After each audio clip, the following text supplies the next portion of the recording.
Hello everyone, welcome back to Buried Files. Tonight we return with another chilling collection of accounts that have been deliberately buried beneath layers of silence and deception. In this episode, we will dive deep into the shadowed corners of small-town America with 8 harrowing tales of secret societies operating in plain sight, controlling entire communities through fear, manipulation, and unspeakable acts. These organizations may present themselves as harmless civic groups, historical societies, or charitable foundations. But behind their respectable facades lies a darkness that has claimed countless innocent lives. Each story you are about to hear has been meticulously researched and compiled from witness testimonies, leaked documents, and survivors who risked everything to expose the truth.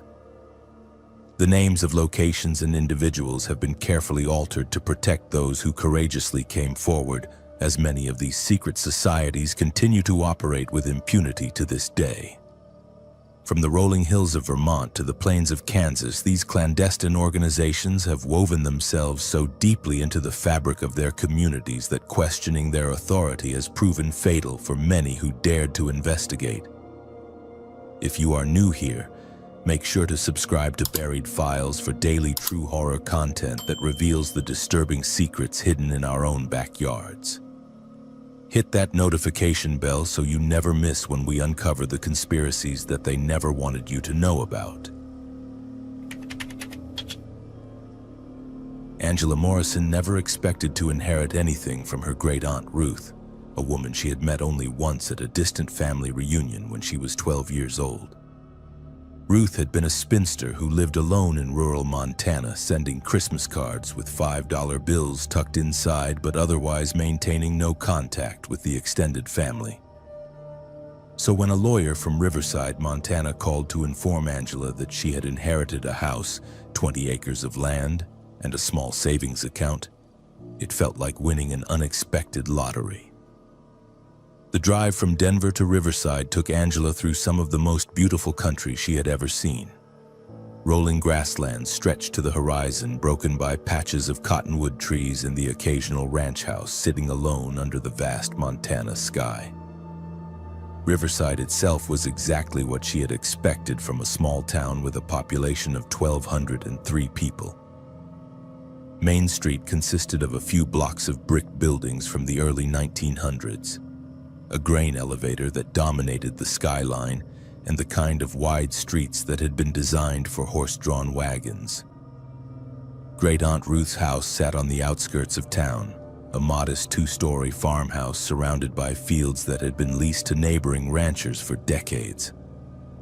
The lawyer, a soft-spoken man named Harold Perkins, met Angela at the property to hand over the keys and explain the inheritance. Ruth had been 91 when she died peacefully in her sleep, he explained, and had lived in the same house for more than 60 years. She had been active in community affairs right up until the end, particularly with an organization called the Riverside Fellowship that operated the town's food bank and homeless shelter. Angela had taken a leave of absence from her job as a marketing coordinator in Denver to spend a month in Riverside, sorting through Ruth's belongings and deciding whether to sell the property or keep it as a weekend retreat. The house was filled with decades of accumulated possessions, from Depression-era furniture to boxes of photographs documenting Ruth's involvement in various community organizations. Angela found herself fascinated by the glimpses into her great-aunt's life, particularly her extensive volunteer work with the Riverside Fellowship.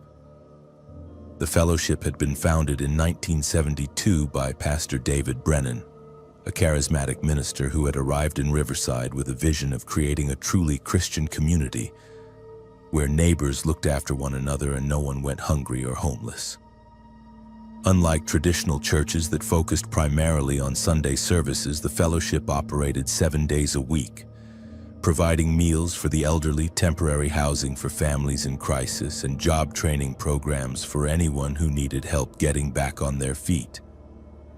Angela's first encounter with the fellowship came on her 3rd day in town, when Pastor Brennan knocked on her door with a casserole and a warm welcome to the community. He was a man in his 60s with silver hair, kind eyes, and the sort of gentle manner that immediately put people at ease. He had known Ruth for decades, he explained, and wanted to express his condolences while also letting Angela know that the fellowship was there to help if she needed anything during her stay in Riverside. Pastor Brennan invited Angela to attend the fellowship's weekly community dinner, held every Wednesday evening in the basement of what had once been the Methodist Church. The building had been purchased by the fellowship years earlier when the Methodist congregation dwindled to just a handful of elderly members. Angela accepted the invitation, curious to learn more about the organization that had been such an important part of her great-aunt's life.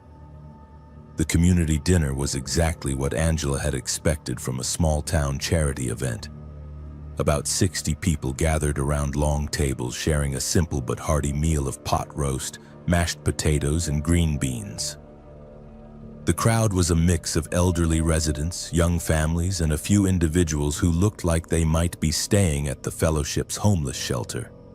Pastor Brennan said grace before the meal, thanking God for bringing the community together and asking for continued blessings on their work helping those in need.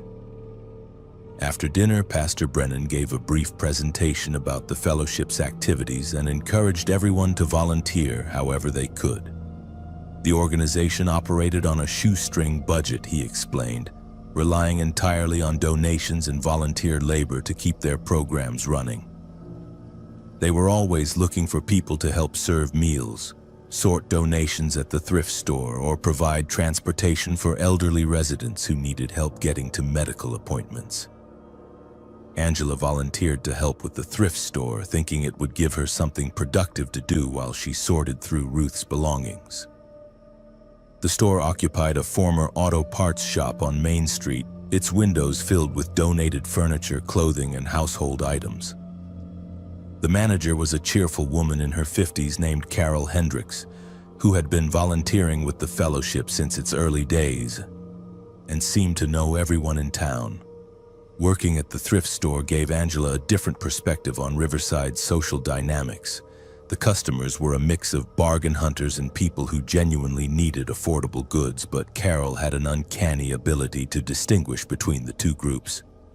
Regular customers who were struggling financially were quietly offered additional discounts or allowed to take items without payment, while tourists passing through town paid full price for the same merchandise. It was during her second week volunteering that Angela began to notice some troubling patterns in the fellowship's operations. Several times she observed Carol having whispered conversations with customers, arrangements that seemed to involve more than just buying used clothing or furniture. These conversations always took place near the back of the store, away from other customers, and invariably ended with the customer leaving through the rear exit rather than the front door. Angela's curiosity was further piqued when she discovered that the thrift store's back room contained far more merchandise than could fit in the main retail space. Boxes and bags of donated items were stacked to the ceiling, creating narrow aisles between towering walls of goods. Carol explained that they were always behind on processing donations, but something about her explanation did not ring true. Why would a charity store hold back merchandise when they needed money to fund their programs? The answer became clearer when Angela volunteered to help with the fellowship's weekly food distribution. Every Saturday morning, volunteers loaded trucks with groceries and delivered them to elderly residents and families who could not make it to the fellowship's main location. Angela was assigned to ride along with a driver named Tom Martinez, a quiet man in his 30s who seemed uncomfortable with small talk but knew exactly where to find every recipient on their route.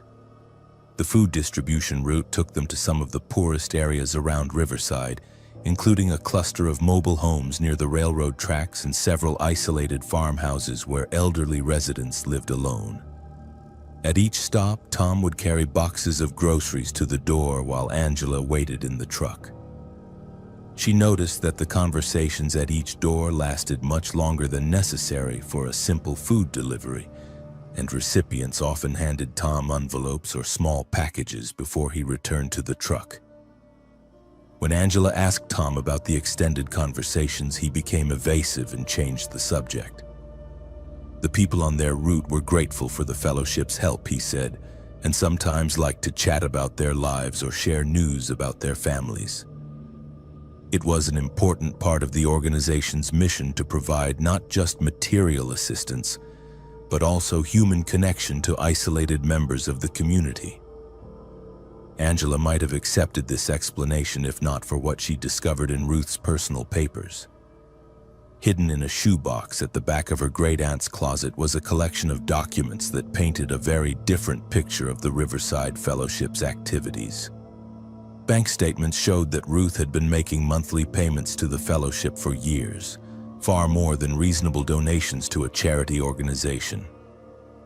More disturbing were handwritten notes in Ruth's careful script, documenting her concerns about the fellowship's special services and her fear that she was being watched by other members of the organization. One note, dated just 3 months before Ruth's death, was particularly chilling. Ruth wrote that she had discovered the true purpose of the fellowship's food distribution program and was planning to contact authorities outside of Riverside. She was convinced that Pastor Brennan and his inner circle were using the organization's charitable work as a cover for illegal activities, possibly involving the elderly residents who received regular visits from fellowship volunteers. Ruth's final note expressed her terror that the fellowship had discovered her suspicions. She wrote that her house was being watched, her phone calls were being monitored, and she was afraid to leave her property alone. She had hidden copies of evidence in various locations around the house and hoped that someday someone would find them and expose the truth about the Riverside Fellowship's operations. Angela spent the next 2 days searching every inch of Ruth's house, following clues from her great-aunt's cryptic notes. In the basement, hidden behind a loose stone in the foundation wall, she found a manila envelope containing photographs, financial records, and a detailed journal documenting the fellowship's criminal activities. The evidence painted a picture of systematic exploitation that had been operating for decades under the guise of Christian charity. The fellowship's food distribution program was actually a drug trafficking network that used elderly residents as unwitting intermediaries. Volunteers would deliver groceries containing hidden packages of illegal substances, then collect payment and redistribute the drugs through the thrift store and other fellowship operations. Elderly recipients who became suspicious or threatened to report the activities were systematically isolated and eventually eliminated through carefully administered drug overdoses that appeared to be natural deaths. Ruth's journal documented at least 15 suspicious deaths among fellowship food recipients over the past 10 years, all elderly individuals who had died alone in their homes after expressing concerns about the organization's activities. The local sheriff, Rita Valdez, was either complicit in the cover-up or incompetent, because none of these deaths had triggered serious investigations despite the obvious pattern. Even more horrifying was Ruth's discovery that the fellowship was also involved in elder abuse and financial exploitation on a massive scale. The organization systematically identified isolated elderly residents, gained their trust through charitable services, then gradually assumed control over their finances and medical care. Victims were encouraged to name the fellowship as beneficiaries in their wills, then died under suspicious circumstances that allowed the organization to inherit their property and assets. Angela realized that she was in immediate danger. If the fellowship had killed Ruth to prevent her from exposing their activities, they would not hesitate to eliminate Ruth's heir who had inherited the evidence. She packed the most damaging documents in her car and drove directly to the state capitol, where she presented the evidence to the Montana Attorney General's office and requested protection for herself and any other potential witnesses. The investigation that followed revealed the full scope of the Riverside Fellowship's criminal enterprise.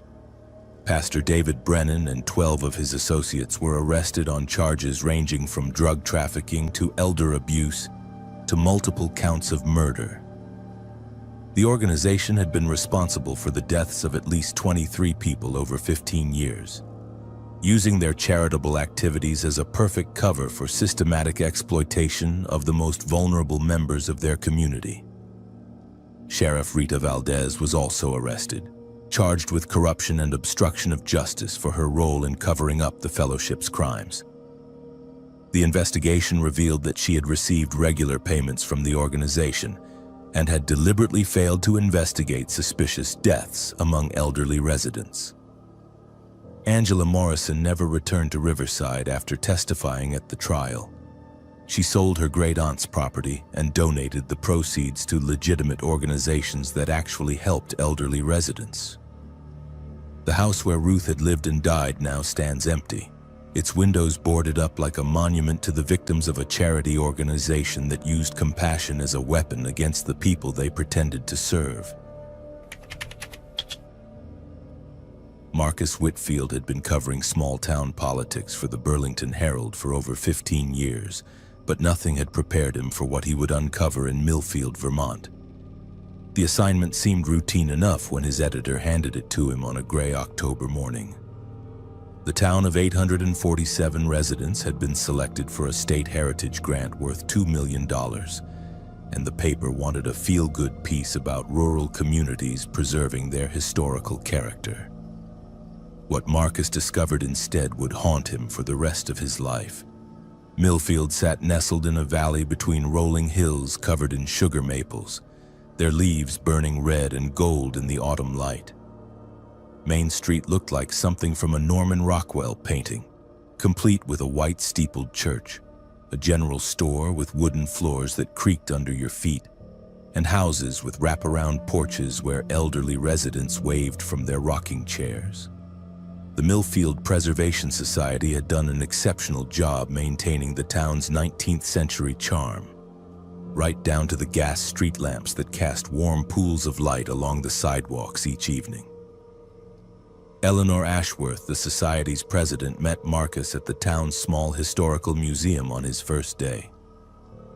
She was a woman in her 70s with silver hair pulled back in a perfect bun and the kind of measured speech that suggested years of public speaking. Her handshake was firm, her smile welcoming, and her knowledge of local history was encyclopedic.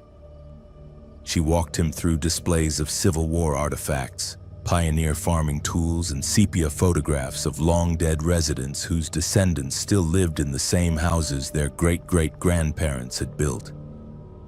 The Preservation Society had been founded in 1968, Eleanor explained, when developers from Boston had threatened to build a shopping complex on the outskirts of town.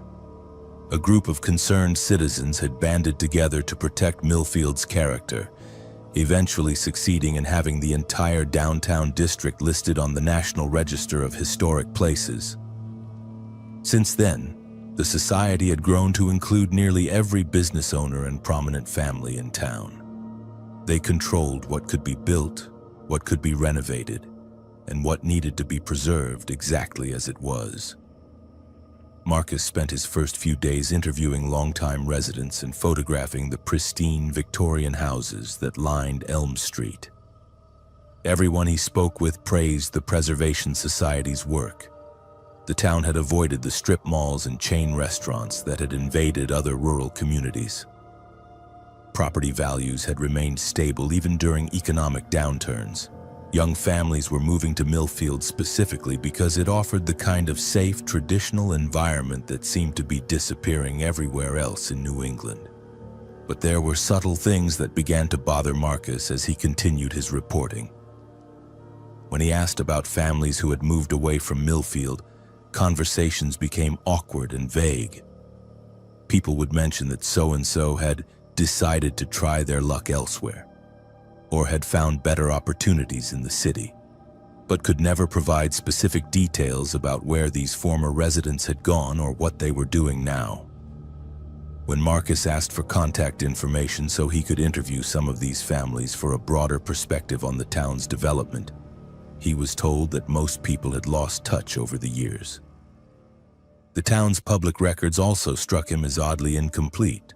The clerk's office had meticulous documentation going back to the 1800s, but there were strange gaps in more recent decades. Death certificates, property transfers, and even high school graduation records seemed to be missing for certain years, particularly the late 1980s and mid-1990s. When Marcus asked about these gaps, he was told that there had been a fire in the basement storage area and some documents had been damaged beyond recovery. Deputy Jim Krakowski was the only person Marcus encountered who seemed genuinely uncomfortable discussing the Preservation Society. Jim was a big man in his 40s who had grown up in Millfield, left for college and a stint in the Army, then returned home to join the small police force. When Marcus interviewed him at the tiny police station, Jim kept glancing toward the door and spoke in a voice barely above a whisper. The Preservation Society was definitely committed to maintaining the town's character, Jim said, but sometimes their methods were a bit extreme. They had unofficial authority that went far beyond what was written in any municipal code. If someone wanted to change the color of their shutters or replace their front steps, they needed society approval. If a business wanted to update its sign or modify its storefront, Eleanor Ashworth and her committee had final say. People who ignored these unofficial rules often found themselves facing endless bureaucratic obstacles, unexpected tax assessments, or mysterious problems with their utilities. Jim told Marcus about a young couple who had moved to Millfield 3 years earlier and bought a run-down house on Maple Street. They had big plans to renovate the property, turning it into a bed and breakfast that would attract tourists interested in the town's historical character. But they made the mistake of beginning work without consulting the Preservation Society first. Within a week of starting renovations, they were cited for code violations. Their building permits were mysteriously revoked, and their contractor received anonymous threats that convinced him to abandon the project. The couple tried to fight the bureaucratic roadblocks for months, but eventually gave up and sold the house to Eleanor Ashworth's nephew for a fraction of what they had invested. Marcus asked Jim if he had investigated the anonymous threats against the contractor, but the deputy just shrugged. The contractor had never filed an official complaint, and without a formal report, there was nothing to investigate. Besides, Jim added with a bitter smile, the Preservation Society had been very generous to the police department over the years. Their annual fundraising dinner had paid for new equipment, vehicle upgrades, and even Jim's salary increases. It would be difficult to investigate people who were essentially his employers. The conversation with Deputy Krakowski left Marcus with more questions than answers, so he decided to dig deeper into the Preservation Society's finances. As a non-profit organization, their tax records were public, but obtaining them required a formal request to the state. While waiting for those documents, Marcus drove to the county seat and spent a day in the courthouse researching property transfers and business licenses. What he found there made his blood run cold. Over the past 20 years, the Preservation Society had acquired ownership of more than 60% of the residential properties in Millfield. Sometimes these acquisitions were straightforward purchases, but more often they involved complicated arrangements where the society would buy a mortgage from a bank, then foreclose when the owner encountered financial difficulties.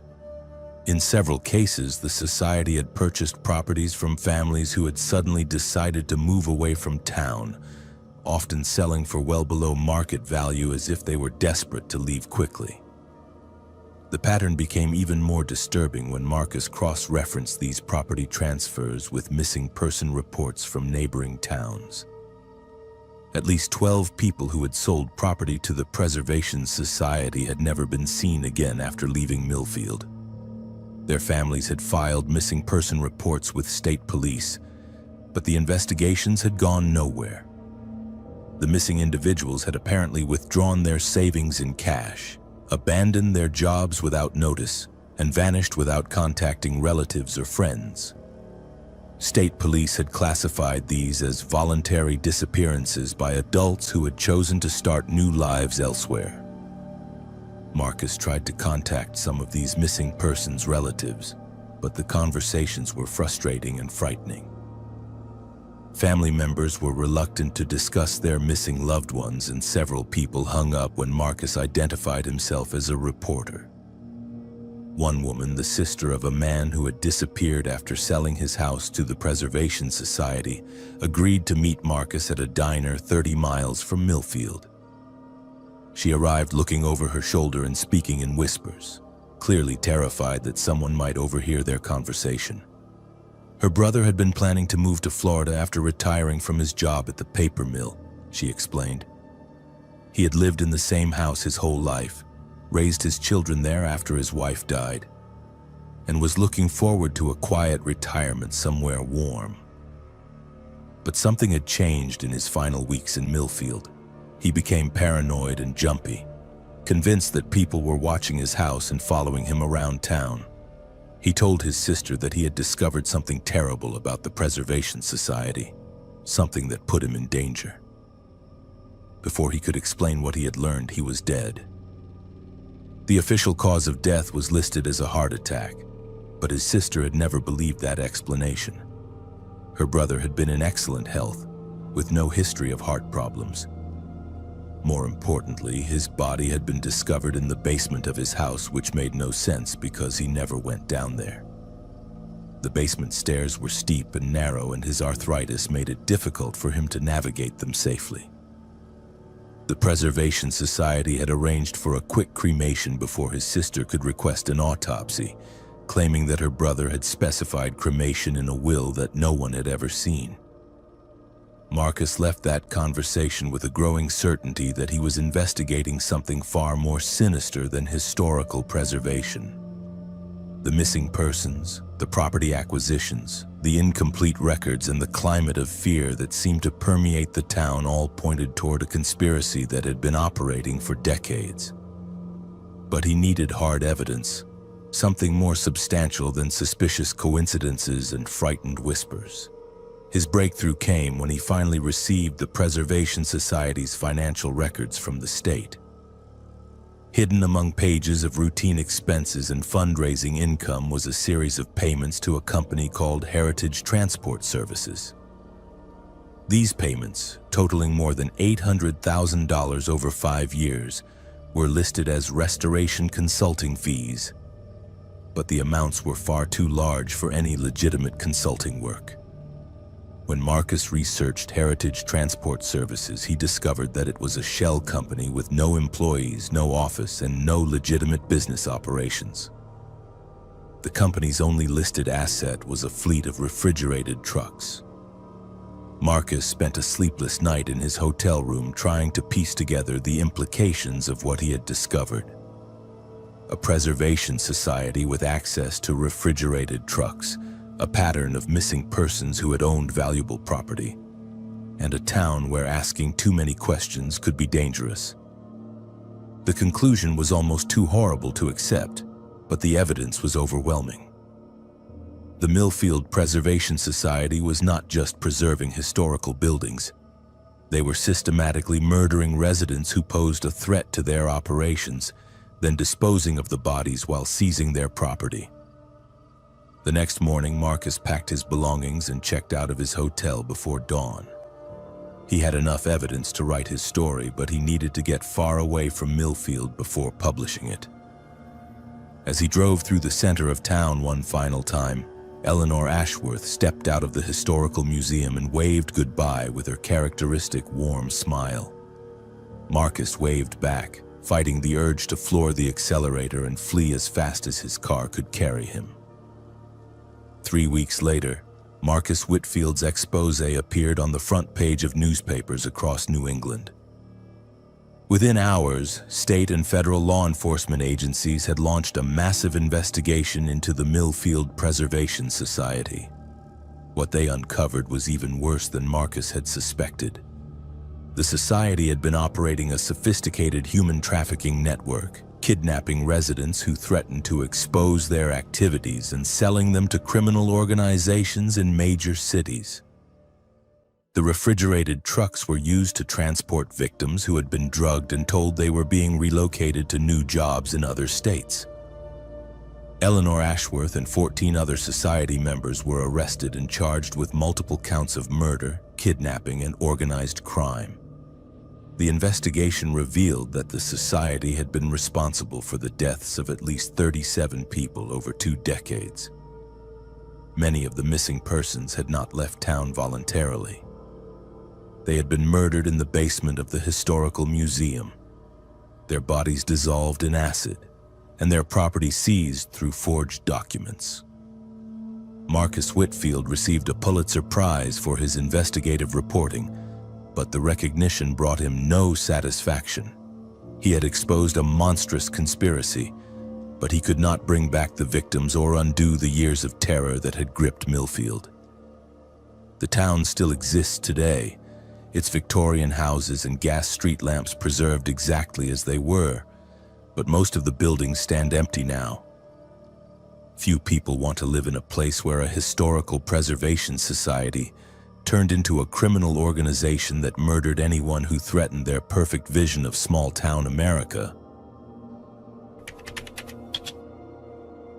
Tommy Rodriguez had saved for 3 years to open his auto repair shop in Cedar Grove, Alabama, a small town of 2,156 residents that sat along Highway 82 between Montgomery and Tuscaloosa. The town had seemed perfect for his business venture when he first visited in the spring of 2021. Main Street still had the bones of prosperity from decades past, with solid brick buildings that had housed thriving businesses during the cotton boom years. The rent was affordable, the location had good visibility from the highway, and there was clearly a need for honest automotive service in a community where many residents drove older vehicles that required regular maintenance. Tommy had grown up in Birmingham, the son of Mexican immigrants who had taught him the value of hard work and treating customers fairly. He had spent 15 years working for other people's shops, learning every aspect of automotive repair while saving money and building a reputation for reliable service. When he finally opened Rodriguez Auto Service in a former gas station on the outskirts of Cedar Grove's downtown district, he felt like he was achieving the American dream his parents had sacrificed so much to make possible. The first few months went exactly as Tommy had hoped. Word spread quickly in the small town that the new mechanic was honest, skilled, and charged fair prices for his work. Farmers brought in their pickup trucks. Elderly residents trusted him with their carefully maintained sedans, and young families appreciated his willingness to explain what was wrong with their vehicles and offer options that fit their budgets.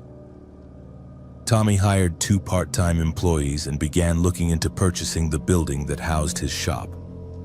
His first encounter with the Cedar Grove Business Alliance came on a sweltering Tuesday morning in August, when a black Cadillac pulled into his parking lot and 3 people in expensive suits climbed out. The leader was a heavy-set man in his 60s named Frank Buchanan, who introduced himself as the Alliance's executive director. He was accompanied by Mayor Patricia Donnelly, a sharp-eyed woman who had held office for 12 years, and a man named Charles Webb, who was identified only as a community stakeholder. Frank Buchanan's manner was friendly but firm as he explained that the Business Alliance served as an unofficial chamber of commerce for Cedar Grove, helping coordinate economic development and ensuring that new businesses integrated successfully into the community.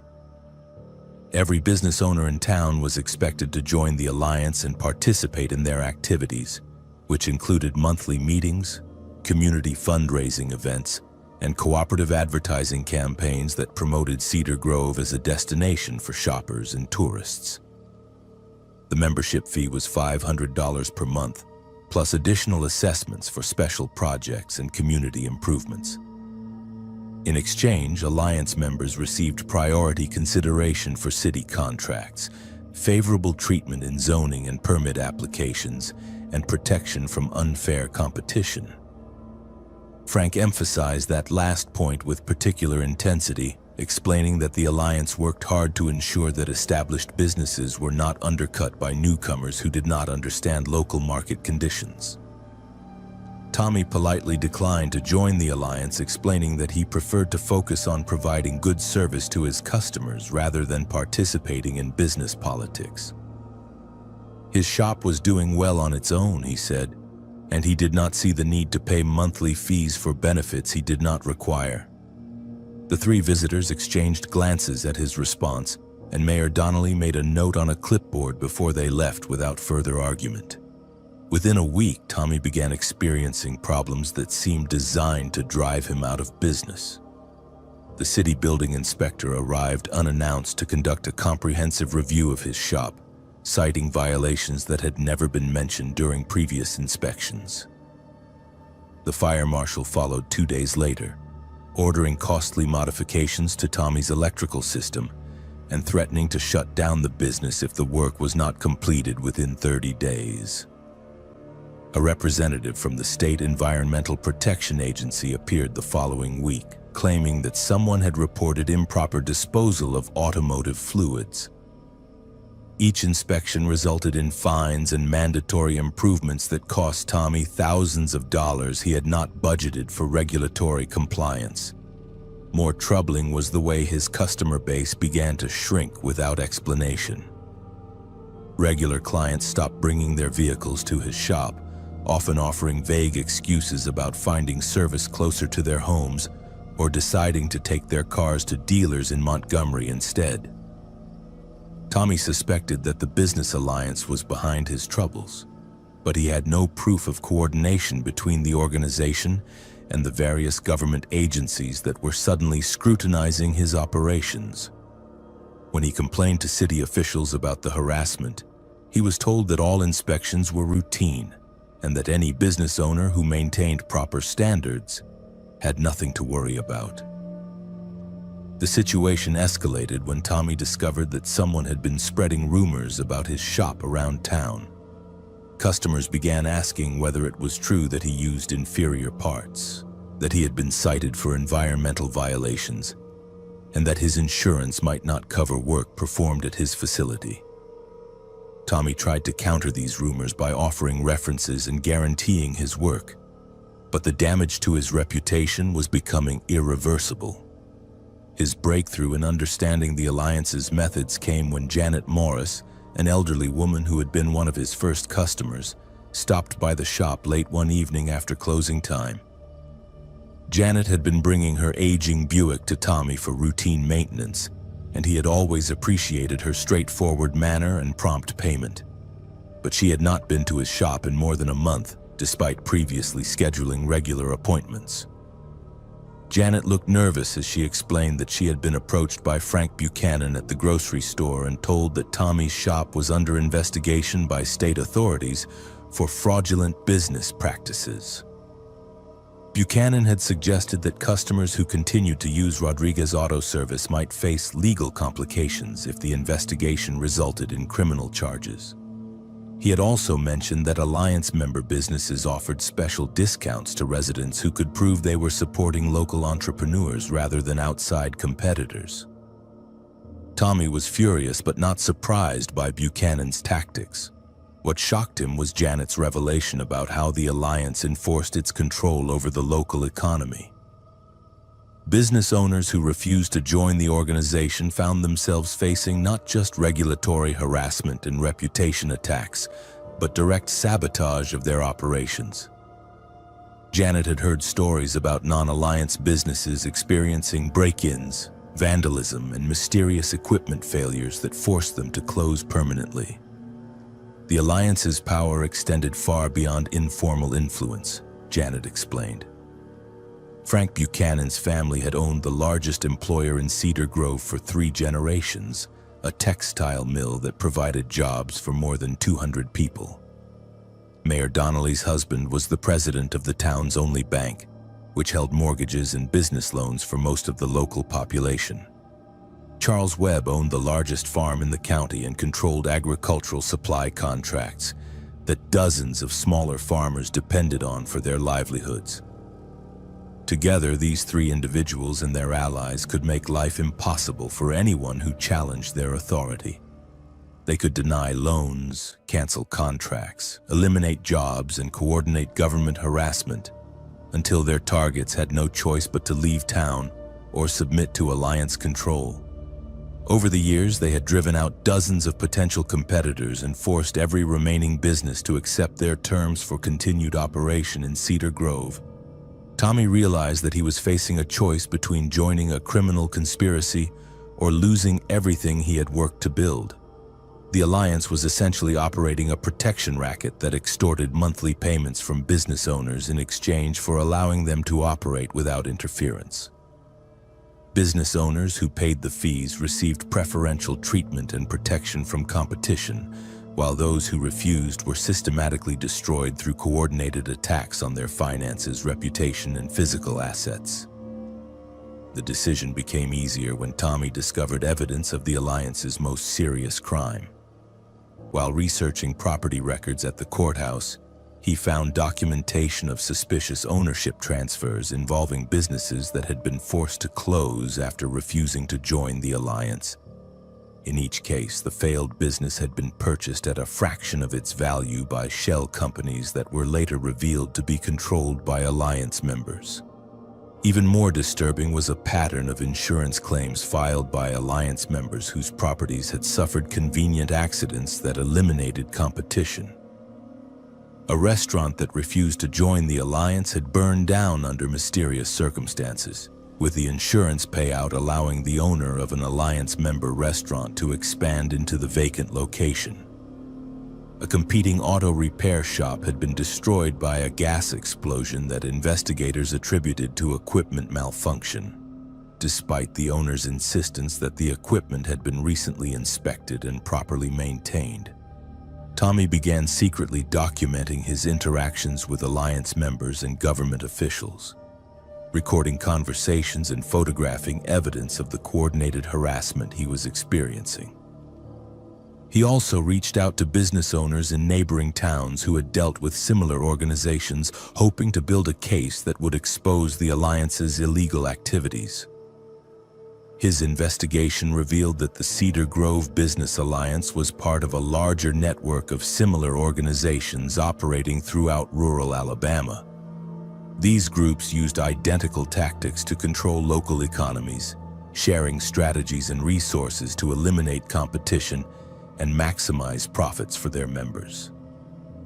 The network included corrupt officials at multiple levels of government, creating a system of protection that made it extremely difficult for victims to find help through normal legal channels. Tommy's evidence gathering was interrupted when his shop was broken into on a Sunday night in October. The intruders had not stolen anything of obvious value, but they had gone through his filing cabinets and office computer, clearly searching for specific information. Tommy realized that the alliance had discovered his investigation and would soon escalate their efforts to force him out of business. Rather than wait for the situation to deteriorate further, Tommy contacted the FBI field office in Birmingham and requested a meeting with agents who specialized in organized crime and public corruption cases. The evidence he had collected, combined with similar complaints from business owners in other towns, provided the foundation for a federal investigation that would eventually expose the alliance's criminal activities. The FBI investigation revealed that the Cedar Grove Business Alliance and its affiliated organizations had been operating what amounted to a criminal enterprise for more than 20 years. Frank Buchanan, Mayor Patricia Donnelly, Charles Webb, and 14 other alliance members were charged with racketeering, extortion, conspiracy, and arson. The investigation also resulted in corruption charges against officials from multiple government agencies who had participated in the harassment of non-compliant business owners. Tommy Rodriguez eventually reopened his auto repair shop after the alliance leadership was arrested, but the experience had changed his perspective on small-town America. He had discovered that the picturesque communities portrayed in movies and television shows could hide sophisticated criminal organizations that controlled every aspect of local economic life. The American dream was still possible, but only for those willing to fight against the forces that sought to turn entrepreneurship into extortion and community cooperation into criminal conspiracy. Cedar Grove today is slowly recovering from decades of alliance control, but the town's economy remains fragile.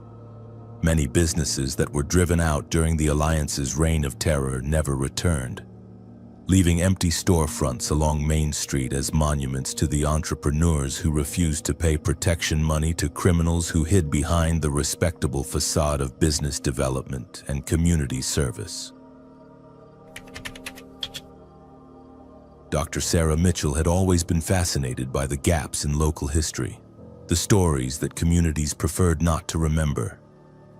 As a professor of American Studies at Kansas State University, she had spent her career researching the darker chapters of small-town life that were often omitted from official records and sanitized historical accounts.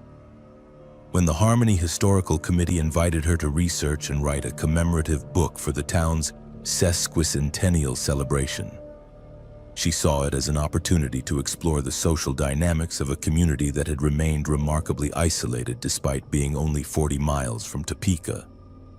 Harmony, Kansas had a population of 934 residents, most of whom could trace their family roots in the area back at least 3 generations.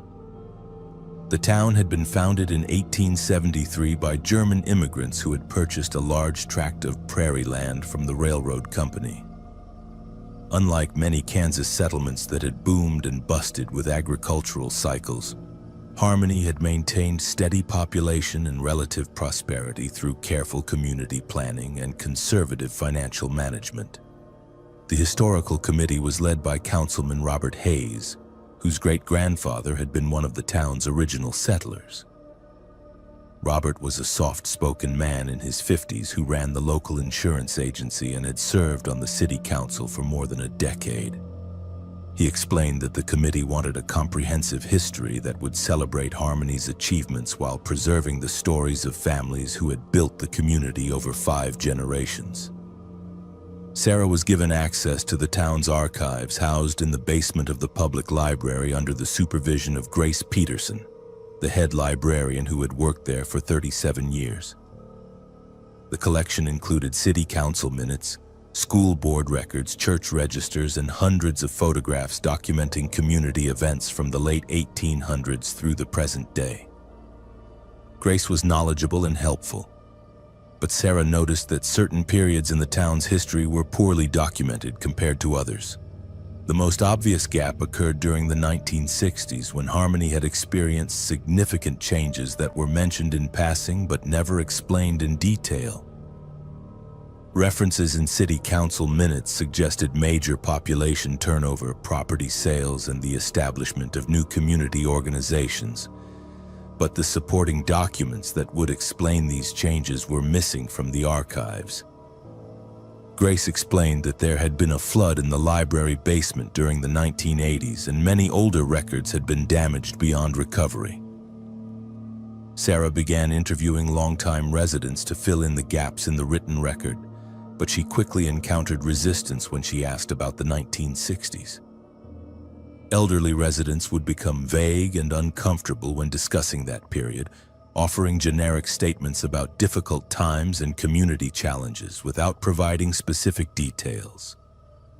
Younger residents seemed genuinely unaware that anything significant had happened, suggesting that the story had been deliberately forgotten rather than passed down through families.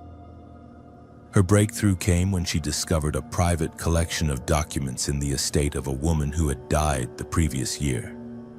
The woman's daughter, who was cleaning out her mother's house before putting it on the market, had found a box of newspaper clippings, photographs, and handwritten notes that her mother had apparently hidden in the attic. The daughter offered to let Sarah examine the materials, hoping that they might be useful for the historical project. The documents painted a disturbing picture of events that had occurred in Harmony during the summer of 1965. According to contemporary newspaper accounts from surrounding towns, Harmony had been the site of a mass disappearance that had attracted attention from state and federal law enforcement agencies. 13 families, totaling 57 individuals, had vanished from the community over a period of 6 weeks. Their houses had been left undisturbed, their belongings intact, and their bank accounts untouched, but the people themselves had simply disappeared without explanation. The missing families had all been relative newcomers to Harmony, having moved to the area within the previous 5 years. They represented different backgrounds and economic circumstances, but they shared one characteristic that set them apart from longtime residents. They had all expressed interest in modernizing various aspects of community life, from updating the school curriculum to allowing Sunday shopping to permitting social dancing at community events. Their disappearances had effectively ended all discussion of social changes that might challenge Harmony's traditional values. Sarah found additional documentation in old Kansas City newspapers that had covered the story as a regional mystery. State police had conducted a massive investigation, interviewing hundreds of residents and searching thousands of acres of farmland for evidence of what had happened to the missing families. The investigation had been hampered by the community's insistence that the families had simply decided to move elsewhere despite the lack of evidence supporting voluntary relocation. The newspaper coverage revealed details that made Sarah's blood run cold. Several of the missing families had told friends and relatives in other towns that they were planning to stay in Harmony permanently, having made significant investments in local property and businesses. Some had enrolled their children in school for the upcoming academic year. One family had been in the process of building a new house, with construction materials already delivered to their lot when they disappeared. Even more disturbing was the timing of the disappearances, which had occurred shortly after the missing families had begun organizing to challenge certain community decisions. They had questioned the historical committee's control over property development, objected to religious requirements for participation in civic activities, and advocated for more inclusive policies regarding newcomers who did not share the community's German Lutheran heritage. Sarah realized that she had stumbled upon evidence of what appeared to be systematic elimination of community members who threatened the established social order. The historical committee, rather than being a benign organization dedicated to preserving local culture, seemed to have been the coordinating body for a conspiracy that had resulted in the disappearance of nearly 60 people. Her investigation took a dangerous turn when she tried to verify details from the newspaper accounts by examining official records in the county courthouse. The sheriff's department files from 1965 were missing, apparently lost during an office renovation in the early 1990s. Property records showed that the homes and businesses owned by the missing families had been sold within months of their disappearances. But the sales had been handled through a legal process that seemed designed to obscure the actual buyers. Sarah discovered that most of the missing families' property had eventually ended up in the hands of longtime Harmony residents, often at prices well below market value. The transactions had been processed through a law firm in Topeka that had since closed, and the attorney who had handled the sales had died years earlier. The pattern suggested systematic theft of property from families who were no longer alive to protect their interests. When Sarah tried to discuss her findings with Robert Hayes, his reaction confirmed her worst suspicions about the historical committee's involvement in the cover-up. Hayes became agitated and defensive, insisting that Sarah was misinterpreting historical events and drawing conclusions that were not supported by reliable evidence. He suggested that she focus her research on more positive aspects of Harmony's development, particularly the community's achievements in agriculture and education. Hayes also mentioned that the committee had concerns about Sarah's research methods and wondered whether she was the right person to write the commemorative book. Other committee members had expressed reservations about working with an outside researcher who might not understand the community's values and priorities. Perhaps it would be better to find a local writer who had deeper connections to Harmony and greater appreciation for its traditions. Sarah understood the implicit threat in Hayes's comments, but she was determined to uncover the truth about what had happened to the missing families. She began working secretly, making copies of documents and conducting interviews outside of Harmony to avoid alerting committee members to the direction of her investigation.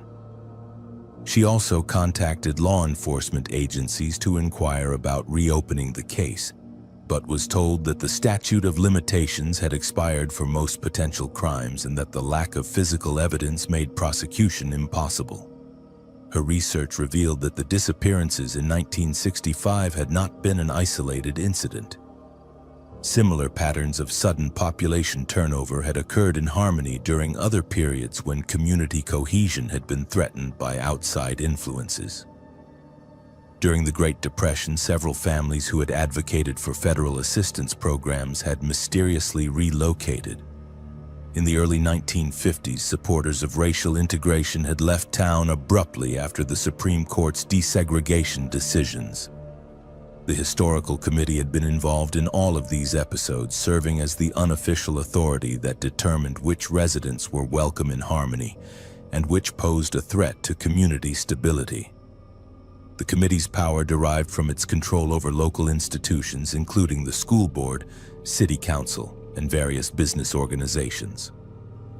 Members could effectively ostracize targeted families by denying them employment, services, and social acceptance until they had no choice but to leave.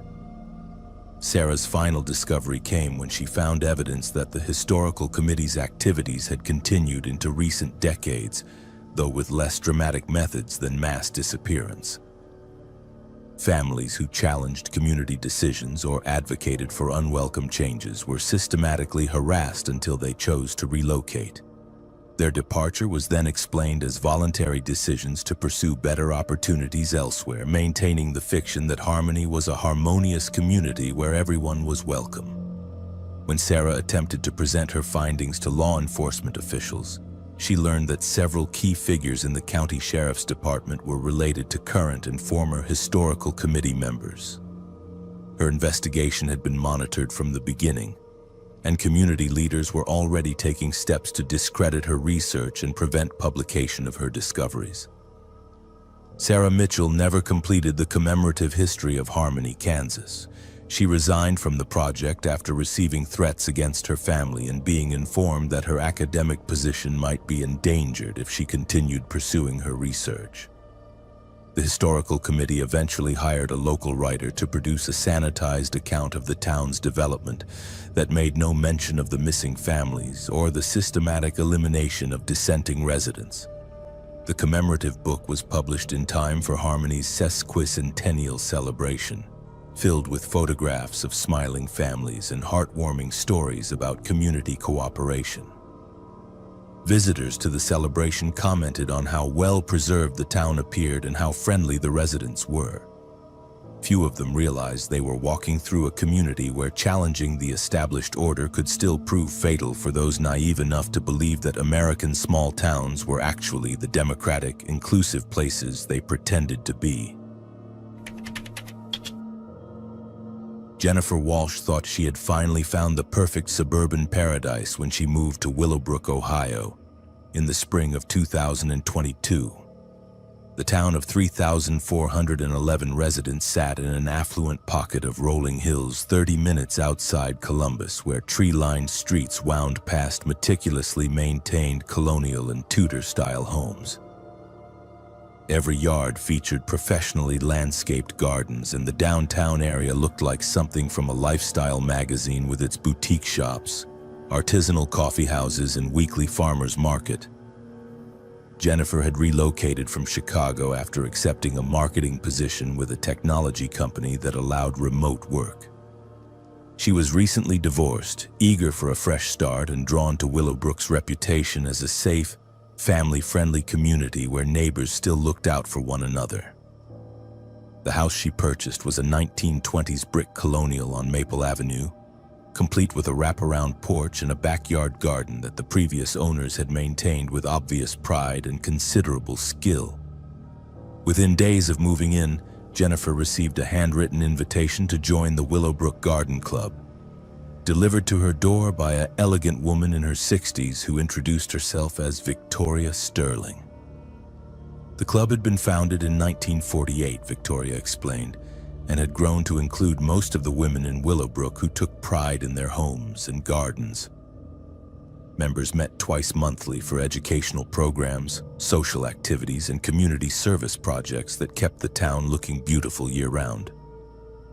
The monthly dues were modest, Victoria said, and the club offered numerous benefits, including group discounts at local nurseries, access to gardening expertise from master gardener members, and participation in the annual home and garden tour that was Willowbrook's premier social event.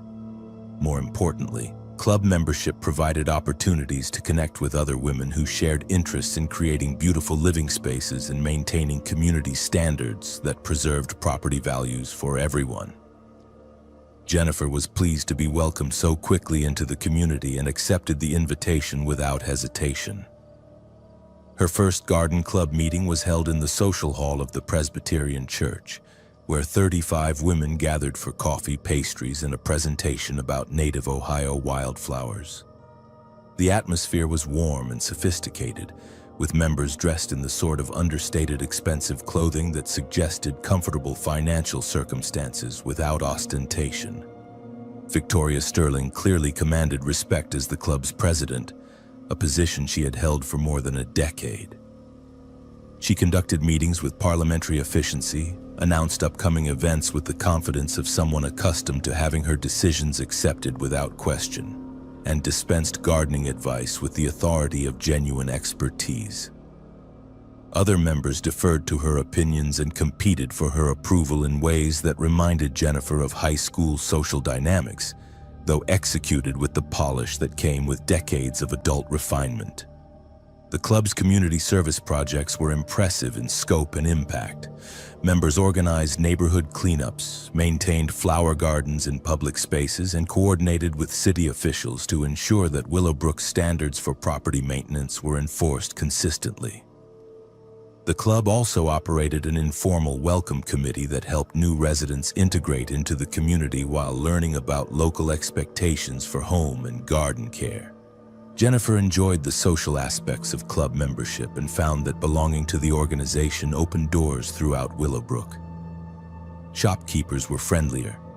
Service providers gave priority to club members, and her neighbors treated her with the sort of respect that came from being accepted by the community's unofficial leadership. The garden club clearly wielded influence that extended far beyond horticulture and home decoration. Her first indication that the club's activities might include darker elements came during a discussion about a family that had recently moved away from Willowbrook. The Hendersons had lived on Jennifer Street in a beautiful Tudor revival house that should have been a perfect fit for the neighborhood's aesthetic standards. But according to whispered conversations during coffee hour, the family had struggled to maintain their property properly and had made several landscaping choices that other residents found inappropriate. The Hendersons had planted vegetables in their front yard, installed solar panels on their roof, and allowed their children to play in ways that other neighbors considered too loud and disruptive. More problematically, Mrs. Henderson had declined to join the garden club despite multiple invitations, explaining that she preferred to focus her volunteer time on environmental activism and social justice causes that she considered more important than neighborhood beautification. According to Victoria Sterling, the Hendersons had eventually realized that Willowbrook was not the right community for their lifestyle and had decided to relocate somewhere more compatible with their values. Their house had sold quickly to a lovely family who already understood the importance of maintaining neighborhood standards. Jennifer found the story troubling because she remembered the Hendersons mentioning their love for their home and their plans to live there permanently. But she assumed that circumstances had changed in ways that outsiders might not understand. Her concerns deepened when she witnessed the garden club's response to another family whose property maintenance had become problematic. The Kramers lived in a 1930s colonial that had been beautifully maintained until Mr. Kramer developed health issues that made it difficult for him to care for his extensive gardens. The couple was elderly and living on a fixed income that did not allow for professional landscaping services, so their once pristine yard gradually became overgrown and cluttered with equipment they could no longer manage. Rather than offering assistance to the struggling elderly couple, several garden club members began a campaign of subtle harassment designed to pressure them into selling their home. Anonymous complaints were filed with city code enforcement, resulting in violation notices for minor infractions that had been ignored when the property was well maintained.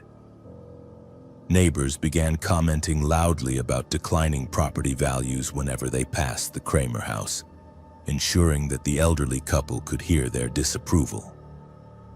Jennifer suggested that the garden club organize volunteers to help the Kramers maintain their yard, but Victoria Sterling dismissed the idea with a cold smile. The club's mission was to preserve community standards, not to enable residents who could not meet their responsibilities. If the Kramers were no longer capable of maintaining their property properly, the kindest thing would be to help them realize that they needed to move to a more appropriate living situation. The systematic campaign against the Kramers escalated when the couple received a letter from their homeowner's insurance company threatening to cancel their coverage due to safety hazards that had been reported by anonymous neighbors. Their property taxes were reassessed at a higher rate, despite the obvious decline in their home's condition. Contractors who had previously provided services to the couple suddenly became unavailable or dramatically increased their prices. Within 6 months, the Kramers had sold their home to a developer who renovated it extensively before selling to a young family who immediately joined the garden club and began participating enthusiastically in community activities. Jennifer never learned where the elderly couple had moved, and none of the garden club members seemed interested in maintaining contact with them after they left Willowbrook. The pattern became clear when Jennifer began paying attention to other families who had left the community during her first year in Willowbrook. In each case, the departed residents had somehow failed to meet unstated but rigorously enforced standards for property maintenance, lifestyle choices, or social participation. Families with children who were too loud, homeowners who chose unconventional landscaping, and residents who declined to participate in community organizations all eventually moved away after experiencing various forms of pressure that made their lives increasingly difficult. Jennifer's investigation into the garden club's activities took a dangerous turn when she discovered evidence of the organization's most serious crimes. While volunteering to help organize club records, she found files documenting systematic surveillance of residents who were considered problematic. The files contained photographs of properties, records of visitors and activities, and detailed notes about family dynamics and financial circumstances. Even more disturbing were records showing that garden club members had coordinated with local officials to ensure that targeted residents faced bureaucratic obstacles, tax assessments, and regulatory problems that would pressure them to relocate. The club maintained relationships with code enforcement officers, assessors, and service providers who were willing to participate in campaigns against families who did not conform to community expectations. The most shocking discovery was evidence that the garden club had been responsible for several deaths that had been classified as accidents or natural causes.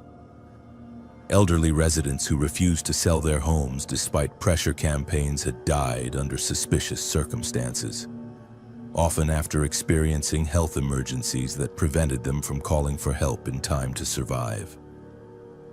Jennifer found documentation of at least 6 deaths over the past decade that followed the same pattern. Elderly homeowners who had been targeted by the garden club would experience sudden health crises, often involving falls or medication errors that resulted in delayed discovery and fatal outcomes. In each case, the deceased person's property was quickly purchased by buyers who had connections to garden club members. When Jennifer tried to research these deaths by reviewing newspaper obituaries and public records, she discovered that Detective Mike O'Brien, who had investigated several of the cases, was married to a prominent garden club member. The detective had consistently concluded that the deaths were accidental, despite evidence that might have supported more thorough investigations. Jennifer realized that she had uncovered a criminal conspiracy that used the respectable facade of suburban women's organization to systematically control who was allowed to live in Willowbrook. The Garden Club operated as an enforcement mechanism that eliminated residents who threatened property values, social cohesion, or the established power structure that kept the community exclusive and carefully controlled. Her attempt to expose the Garden Club's activities nearly cost Jennifer her life. After she contacted law enforcement officials outside of Willowbrook's jurisdiction, she began experiencing the same types of harassment that had been used against other targeted residents. Her home was vandalized, her car was sabotaged, and she received anonymous threats warning her to stop spreading false accusations against respected community members.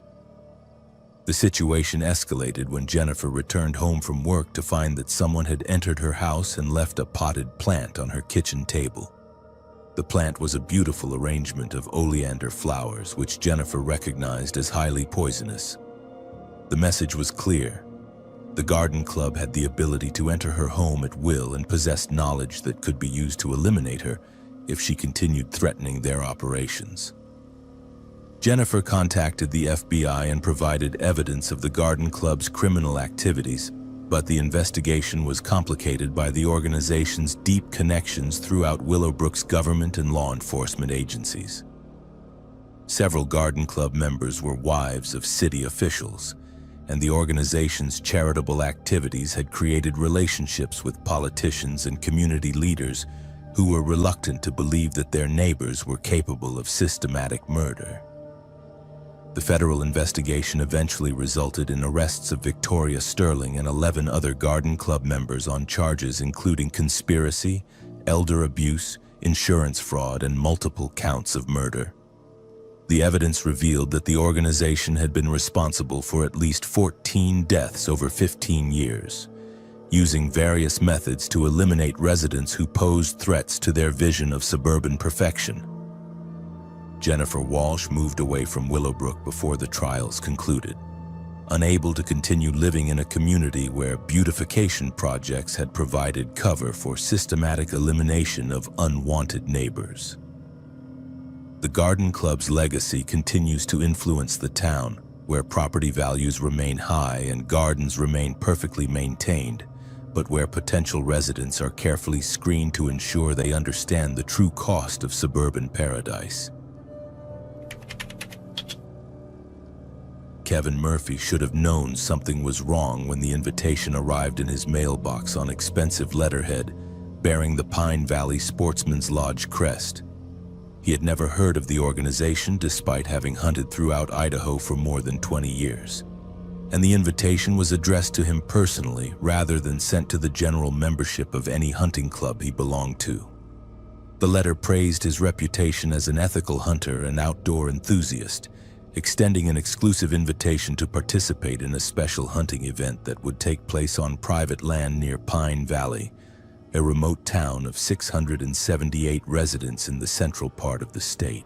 The invitation was signed by William Crenshaw, who identified himself as the lodge's master and included detailed information about lodging, meals, and equipment that would be provided during the 3-day event. Participants were asked to bring only personal clothing and hunting licenses, as all firearms, ammunition, and specialized gear would be supplied by the lodge. The fee for the event was surprisingly modest, barely enough to cover basic expenses. And the letter emphasized that this was an opportunity for serious hunters to experience something truly unique. Kevin was intrigued despite his natural skepticism about unsolicited invitations. He had recently retired from his job as a Forest Service ranger and was looking for new outdoor adventures to fill his time. The Pine Valley area was beautiful but sparsely populated, offering the kind of pristine wilderness experience that was becoming increasingly rare as Idaho's outdoor recreation industry attracted more visitors each year. He accepted the invitation and arranged to drive to Pine Valley on the designated weekend in October. The town itself was exactly what Kevin expected from a small Idaho community. Main Street consisted of a few blocks of weathered buildings housing a general store, a cafe, a gas station, and a handful of other businesses that served the needs of local ranchers and loggers. The Pine Valley Sportsman's Lodge sat on a hill overlooking the town, a massive log structure that looked like it had been built in the 1920s as a retreat for wealthy hunters from cities like Boise and Salt Lake City. Kevin was met at the lodge by William Crenshaw, a distinguished man in his 70s who carried himself with the bearing of someone accustomed to command. Crenshaw had the weathered complexion and confident manner of a lifelong outdoorsman, and his knowledge of hunting techniques and wildlife behavior was immediately apparent in their conversation. He explained that the lodge had been operating for more than 50 years, hosting exclusive hunting events for members who shared a commitment to traditional outdoor values and ethical hunting practices. The other participants in the weekend event were an interesting mix of hunters from across the western United States. They included a retired military officer from Colorado, a successful businessman from Utah, a rancher from Montana, and several other men whose outdoor experience and financial means were obvious in their conversation and equipment. All seemed to have been carefully selected for the event, though none could explain exactly how they had been identified and invited by the lodge. The first day of the event followed a traditional format that Kevin found familiar and comfortable. Participants were divided into small groups and assigned to different hunting areas on the lodge's extensive private property. The terrain was spectacular, with dense forests, alpine meadows, and steep ridges that provided opportunities to hunt elk, deer, and other game species that were abundant in the area. Kevin's group was successful in harvesting 2 elk, and the evening meal featured venison from previous hunts along with stories and camaraderie around the lodge's massive stone fireplace. The second day began to reveal disturbing aspects of the lodge's activities that Kevin had not anticipated. Rather than continuing with traditional hunting, participants were introduced to what Crenshaw described as advanced hunting techniques that tested their skills against more challenging prey. The morning briefing included detailed maps of unfamiliar terrain and references to hunting methods that seemed to go beyond normal outdoor practices. Kevin's unease grew when he was issued equipment that seemed excessive for hunting wildlife. In addition to a high-powered rifle and normal hunting gear, he was given night vision equipment, tracking devices, and communication radios that suggested they would be pursuing prey that was far more dangerous than deer or elk. When Kevin asked about the unusual equipment, Crenshaw explained that the lodge specialized in hunting experiences that pushed participants to their limits and tested their skills against worthy adversaries. The hunting area for the second day was located deep in the wilderness, accessible only by 4-wheel drive vehicles that transported participants to a remote staging area before dawn. Kevin found himself paired with the retired military officer, a man named Colonel Richards who seemed familiar with the lodge's more advanced hunting techniques.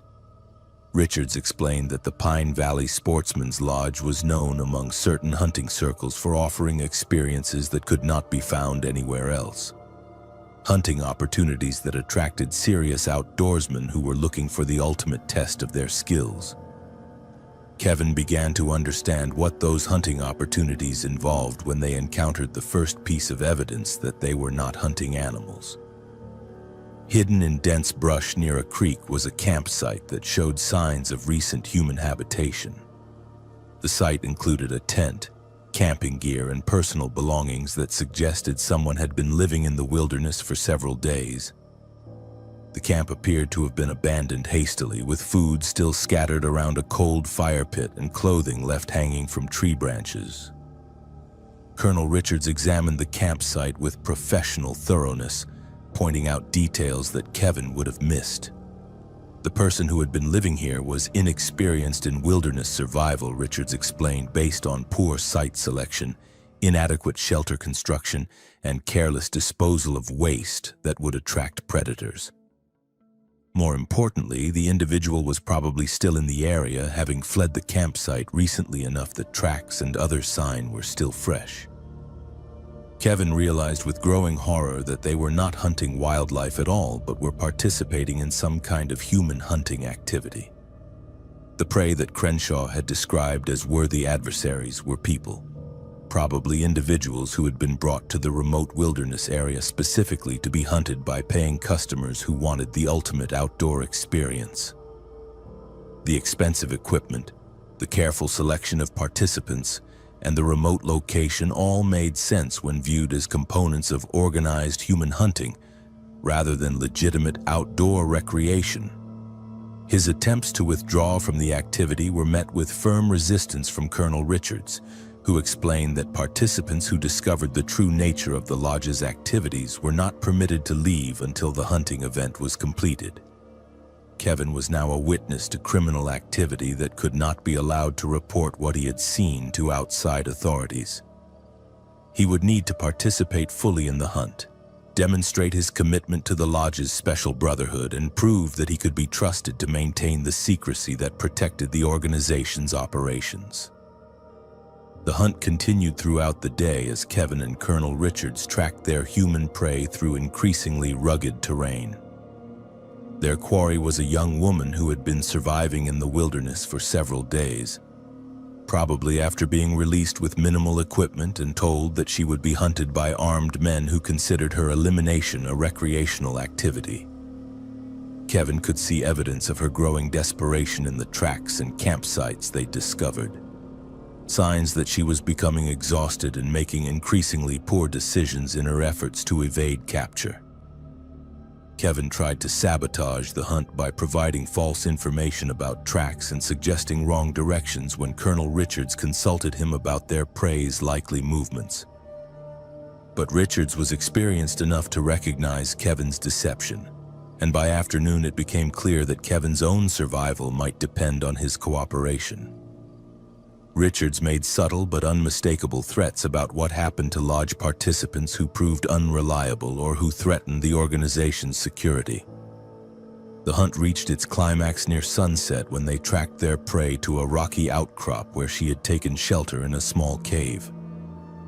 Colonel Richards positioned Kevin to block one escape route while he approached the cave from another direction, intending to force the woman into the open where she could be easily shot. Kevin found himself facing an impossible choice between participating in murder or risking his own life by refusing to cooperate with the hunt. His decision was made when Game Warden Lisa Zhang appeared unexpectedly on the ridge above their position, apparently investigating reports of illegal hunting activity in the area. Zhang was armed and clearly suspicious of what she had observed, demanding identification from Kevin and Colonel Richards while positioning herself to cover both men with her sidearm. Kevin realized that the game warden's arrival provided his only opportunity to escape from the hunting lodge's criminal activities and expose what he had witnessed. Kevin quickly explained to Lisa Zhang that he had been deceived about the nature of the hunting event and that there was a woman hiding in the cave who was being hunted by lodge members. Colonel Richards tried to convince the game warden that Kevin was suffering from altitude sickness and confusion, but Zhang was experienced enough to recognize the signs of criminal activity when she saw them. She radioed for backup while maintaining control over both men, and within hours, the remote hunting area was swarming with law enforcement officers. The investigation that followed revealed the full scope of the Pine Valley Sportsman's Lodge's criminal operations. The organization had been operating a human hunting business for more than 15 years, kidnapping victims from other states and transporting them to Idaho, where wealthy clients paid enormous fees to hunt them through remote wilderness areas. The victims were typically homeless individuals, runaway teenagers, and other people whose disappearances would not trigger immediate law enforcement investigations. Lodge Master William Crenshaw and 17 other members were arrested on charges including kidnapping, human trafficking, conspiracy, and multiple counts of murder. The investigation revealed that the lodge had been responsible for the deaths of at least 43 people over 15 years, operating under the cover of a legitimate hunting organization while providing the ultimate outdoor experience for clients who had grown bored with hunting animals. Kevin Murphy's testimony was crucial in convicting the lodge members, but the experience left him unable to continue hunting for recreation. He had discovered that his beloved outdoor activities could be perverted into something monstrous by people who viewed human life as just another form of game to be pursued and killed for entertainment. The Pine Valley Sportsman's Lodge building still stands on its hill overlooking the town, but it has been abandoned since the arrests, serving as a reminder that even the most respected community organizations can hide unspeakable evil behind facades of tradition and respectability.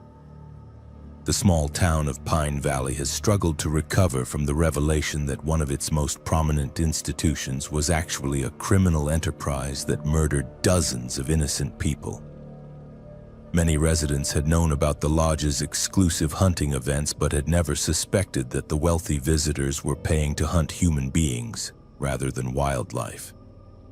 The economic impact of losing the lodge's business has been devastating for local merchants and service providers who had depended on the income generated by the organization's activities. Game Warden Lisa Zhang received commendations for her role in exposing the lodge's crimes, but she too was affected by the discovery that a trusted community institution had been operating a systematic murder business. Her investigation revealed that several local officials had been aware of suspicious activities at the lodge but had chosen to ignore them because of the economic benefits the organization brought to the community. The corruption and willful blindness that had enabled the lodge's operations for so many years demonstrated how easily small communities could become complicit in unspeakable crimes, when those crimes were committed by wealthy and respected organizations.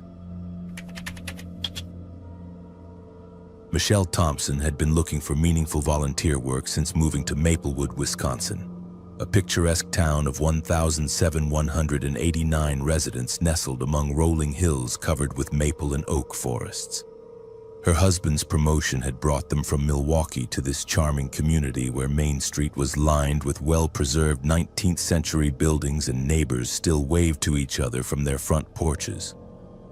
Michelle had always believed in giving back to the community, and the Maplewood Service League seemed like the perfect organization to channel her desire to help others. The Service League had been operating for more than 30 years, providing a wide range of charitable services to families in need throughout the region. Their programs included a food pantry, emergency assistance for families facing financial crises, after-school tutoring for struggling students, and a summer camp program that served children from low-income households. The organization was highly respected throughout central Wisconsin, regularly receiving grants from foundations and government agencies that recognized their effective work addressing poverty and social problems in rural communities. Hannah Brooks, the Service League's executive director, was an impressive woman in her 50s who had dedicated her career to nonprofit work. She had founded the organization after recognizing that small towns like Maplewood often lacked the social services available in larger cities, leaving vulnerable families with nowhere to turn when they encountered difficulties. Under her leadership, the Service League had grown from a small volunteer group into a professionally managed organization with an annual budget of more than $2 million in programs that served hundreds of families each year. Michelle was immediately impressed by the scope and effectiveness of the Service League's work when she attended her first volunteer orientation session. The organization operated out of a converted warehouse on the outskirts of town, with separate areas for food distribution, clothing donations, administrative offices, and program activities.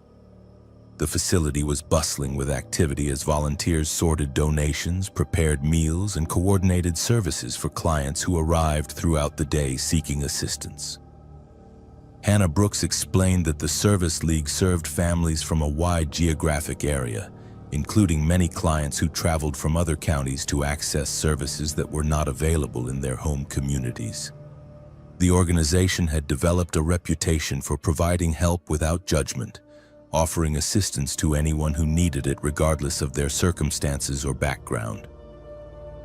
This approach had made the Service League particularly effective at reaching families who might be reluctant to seek help from government agencies or traditional charities.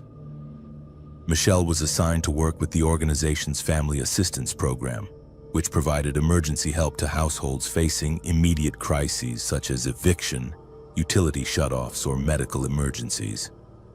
Her role involved interviewing clients to assess their needs, connecting them with appropriate resources, and following up to ensure that the assistance had been effective.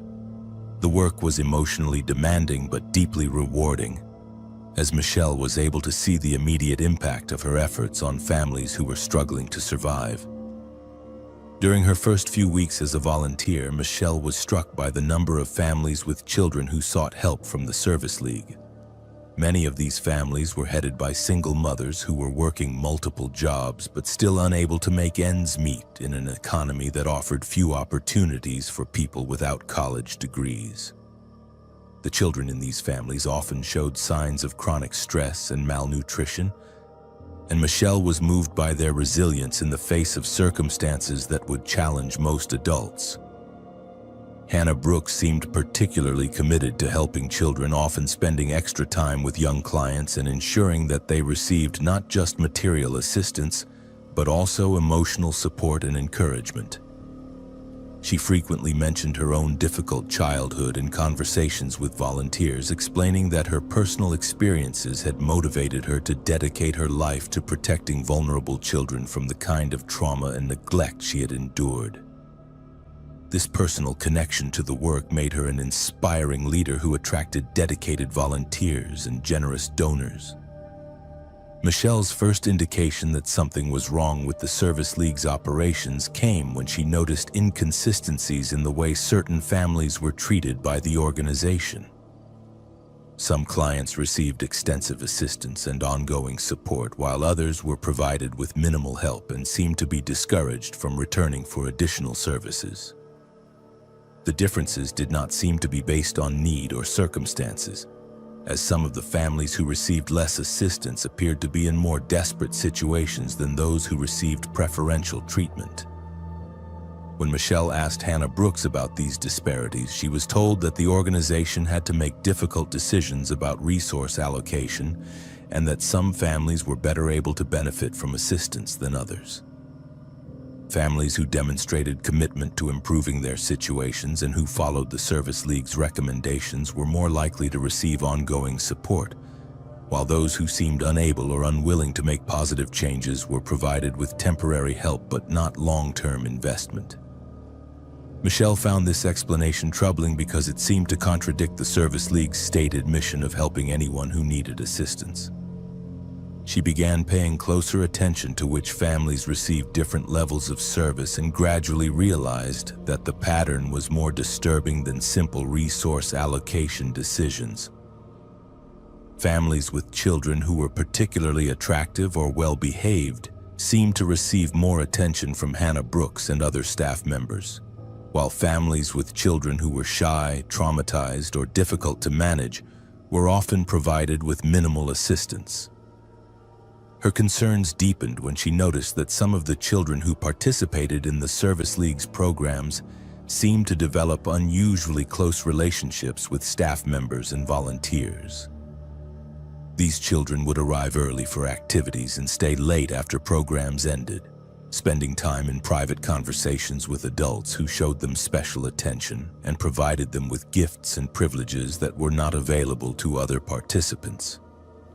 Michelle recognized these patterns from her training as a teacher, where she had learned to identify potential signs of inappropriate relationships between adults and children. The situation became more alarming when Michelle discovered that the Service League maintained detailed files on all the families they served, including photographs and personal information that seemed to go far beyond what was necessary for providing assistance. The files contained observations about family dynamics, assessments of parents' capabilities and reliability, and detailed descriptions of children's personalities, appearance, and behavior. Some files included notes about which children might be suitable for the organization's special programs that were not described in any of the Service League's public materials.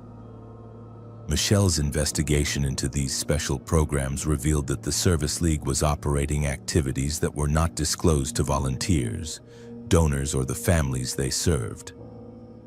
Children who were identified as suitable candidates were invited to participate in overnight camps, weekend trips, and other activities that removed them from their families for extended periods. These programs were described to parents as educational and recreational opportunities that would benefit children who came from disadvantaged backgrounds, but the actual activities were not documented in any materials that Michelle could access. When Michelle tried to learn more about these special programs by asking other volunteers, she encountered evasive responses and suggestions that she should focus on her assigned duties rather than asking questions about activities that did not concern her. Hannah Brooks became noticeably cooler toward Michelle after she began inquiring about the undisclosed programs, and other staff members seemed to be monitoring her interactions with clients and her access to organizational records. Michelle's breakthrough came when she was approached by a former client whose daughter had participated in one of the Service League's special programs several years earlier. The woman had been reluctant to speak about her experiences with the organization, but she had become increasingly concerned about what had happened to her daughter during the time she had spent in the Service League's care. The child had returned from the special programs changed, exhibiting signs of trauma and refusing to discuss what had occurred during her participation. The former client explained that several other families had similar experiences with children who had participated in the Service League's special programs.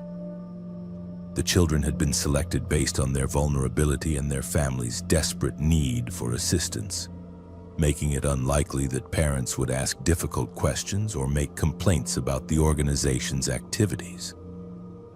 The programs had provided opportunities for adults to abuse children who had no other sources of support and whose families were dependent on the Service League's assistance. Michelle realized that the Service League was operating as a front for a child trafficking and abuse network that used charitable programs to identify and access vulnerable children. The organization's reputation for helping families in need provided perfect cover for criminal activities, as parents were grateful for assistance and unlikely to question the motives of people who were providing their children with opportunities they could not afford.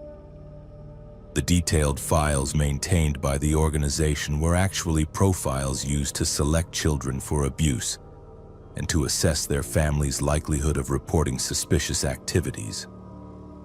Her attempt to report these discoveries to local law enforcement was complicated by the fact that Police Chief Anthony Silva was a longtime supporter of the Service League who had received several community service awards from the organization. Silva was reluctant to investigate Michelle's allegations, suggesting that she had misunderstood the Service League's activities and was making unfounded accusations against respected community members who had dedicated their lives to helping others. Michelle's investigation revealed that the Service League's criminal activities extended beyond child abuse to include systematic financial fraud that had been ongoing for years. The organization had been claiming to serve far more families than they actually assisted, inflating their numbers to qualify for larger grants and donations. Money that was supposed to provide services to needy families was being diverted to support the special programs and to pay for activities that had nothing to do with legitimate charitable work. Even more disturbing was evidence that children who had been abused through the Service League's programs were sometimes permanently removed from their families through fraudulent reports to Child Protective Services. The organization would claim that parents were unfit or abusive, providing false documentation to support their allegations and ensuring that children were placed in foster care situations controlled by Service League members. These children essentially disappeared into a system designed to make them permanently available for continued abuse. Michelle contacted federal law enforcement agencies when it became clear that local authorities were either unwilling or unable to investigate the Service League's activities. The FBI investigation that followed revealed that the organization had been operating a sophisticated child trafficking network for more than 15 years, using their legitimate charitable programs as cover for systematic abuse of vulnerable children. Hannah Brooks and 12 other Service League staff members and volunteers were arrested on charges including child trafficking, sexual abuse, fraud, and conspiracy. The investigation revealed that the organization had abused more than 60 children over 15 years, using their positions of trust and authority to exploit families who had nowhere else to turn for help.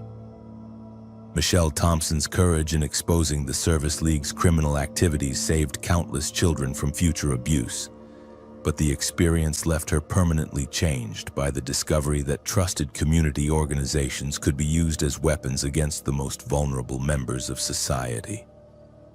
The Service League building in Maplewood still stands empty, its windows boarded up as a reminder that even the most respected charitable organizations can hide unspeakable evil behind facades of compassion and community service. The town of Maplewood has struggled to recover from the revelation that one of its most celebrated organizations was actually a criminal enterprise that preyed on children and families who needed help the most. Many residents had volunteered with the Service League or donated money to support their programs, and the discovery that their good intentions had been manipulated to enable child abuse has left the community questioning whether they can trust any organization that claims to be helping others. The children and families who were victimized by the Service League continue to deal with the trauma of their experiences, knowing that people they trusted and depended on were actually using their vulnerability to cause them harm. The case has become a cautionary tale about the importance of oversight and accountability in charitable organizations and the need for communities to remain vigilant about protecting their most vulnerable members from those who would exploit their trust and desperation. James Patterson had always been fascinated by genealogy, spending his weekends tracing family trees and documenting the stories of ancestors who had lived and died long before his birth. When he inherited his grandmother's collection of family documents and photographs, he decided to research the Patterson family history in depth, hoping to create a comprehensive record that future generations could treasure. His investigation led him to Blackwater, North Carolina, a small town of 1,045 residents where his great-great-grandfather had settled in the 1890s after immigrating from Scotland. Blackwater sat in the foothills of the Blue Ridge Mountains, surrounded by dense forests and rolling farmland that had changed little since the town's founding. The community had been built around a lumber mill that processed timber from the surrounding mountains, and many of the original families still owned property that had been in their possession for more than a century. Main Street retained its 19th century character, with brick buildings housing businesses that served both local residents and tourists who visited the area for its scenic beauty and historical significance. The Blackwater Heritage Foundation operated out of a restored Victorian mansion that served as both a museum and research center for anyone interested in the town's history. The foundation had been established in 1964 by prominent local families who wanted to preserve documents, artifacts, and stories that documented the community's development from a frontier logging camp into a stable agricultural town. Margaret Caldwell, the foundation's current director, was a distinguished woman in her 70s whose own family had been among Blackwater's original settlers. James was welcomed warmly when he contacted the foundation about researching his family history. Margaret Caldwell personally guided him through their extensive archives, which included birth and death records, property deeds, business ledgers, and thousands of photographs that chronicled life in Blackwater from its earliest days. The foundation maintained detailed genealogical records for most of the families who had lived in the area, creating a comprehensive database that researchers could use to trace connections between different branches of their family trees. The Patterson family records were particularly extensive, documenting 5 generations of births, marriages, deaths, and property transactions that painted a detailed picture of how James's ancestors had lived and worked in the Blackwater area. His great-great-grandfather had arrived with very little money but had gradually accumulated land and built a successful farming operation that had supported his descendants for decades. The family had been active in community affairs, serving on church boards, school committees, and various civic organizations that had shaped the town's development. James was impressed by the foundation's meticulous record-keeping and their obvious dedication to preserving local history. Margaret Caldwell seemed to know intimate details about every family that had ever lived in Blackwater, and her stories brought the dry facts in the archives to life with anecdotes about personalities, relationships, and events that had shaped the community's character. She encouraged James to spend as much time as needed going through the records, offering to help him understand the context behind the documents he was discovering. During his research, James began to notice patterns in the Foundation's records that seemed unusual for a typical small town. Certain families appeared to have unusually detailed documentation, with records that tracked not just basic vital statistics but also personality traits, talents, health conditions, and other characteristics that seemed to go beyond normal genealogical research. Some files included photographs and notes that documented multiple generations of the same families, creating profiles that resembled breeding records more than family histories. Even more unusual was the Foundation's practice of maintaining what they called connection maps that traced relationships between different families going back several generations.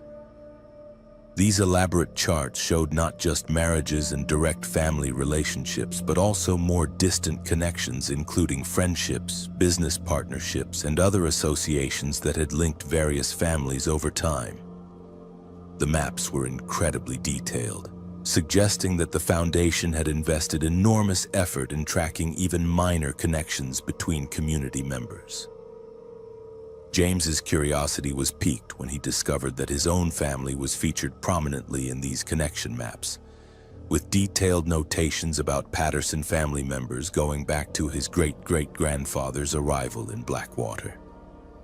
The maps showed connections to dozens of other families in the area, creating a web of relationships that seemed to encompass virtually everyone who had ever lived in the town.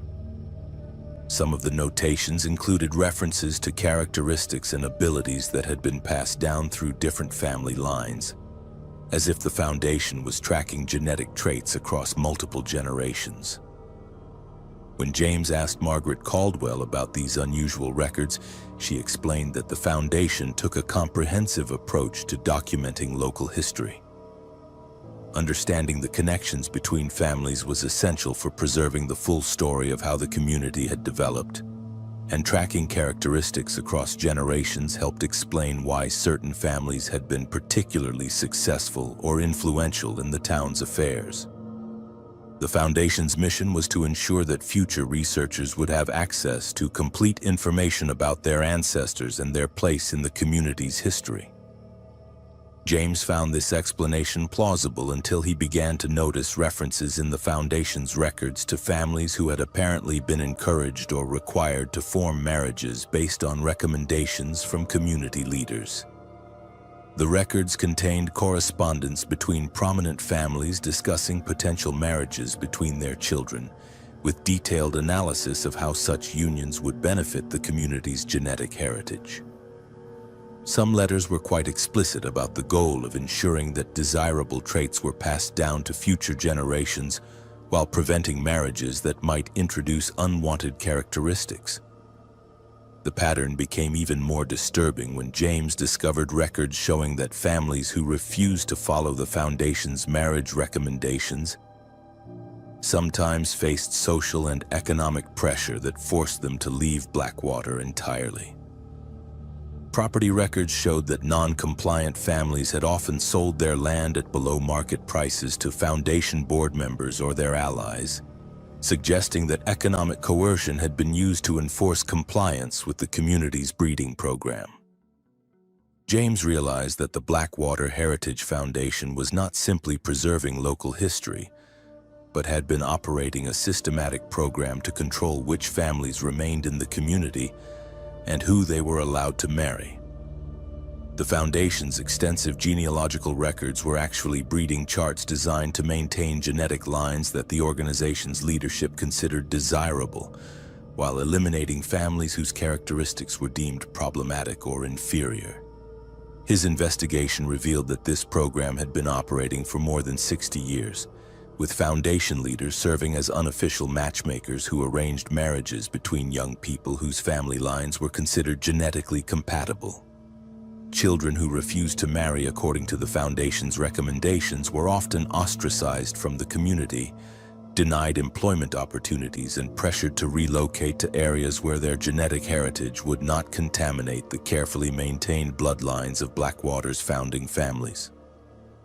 Even more horrifying was James's discovery that the Foundation had been involved in systematic elimination of individuals whose genetic makeup was considered undesirable.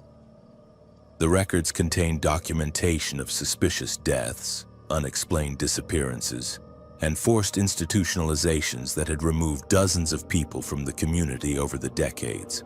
Individuals with physical disabilities, mental illness, or other conditions that the Foundation considered genetic defects had been systematically eliminated to prevent them from reproducing and passing their characteristics to future generations.